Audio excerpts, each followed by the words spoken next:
శ్రీమతి సోనియా గాంధీ గారి నేతృత్వంలో ఏర్పడ్డ తెలంగాణ రాష్ట్రంలో ప్రజాపాలన ఇందిరమ్మ రాజ్యం వచ్చిన తర్వాత 2023 డిసెంబర్ 7 నాడు మళ్ళీ అదే సంకల్పంతో అభివృద్ధి పదం వైపు నడిపించాలని మేము ముందుకు వచ్చినాం.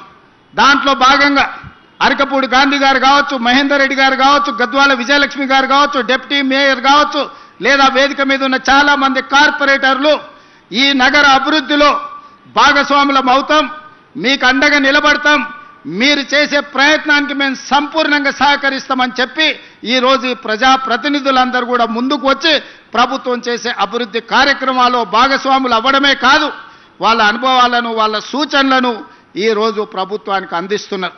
వాళ్ళందరూ అభివృద్ధిలో భాగస్వాములు కావాలి.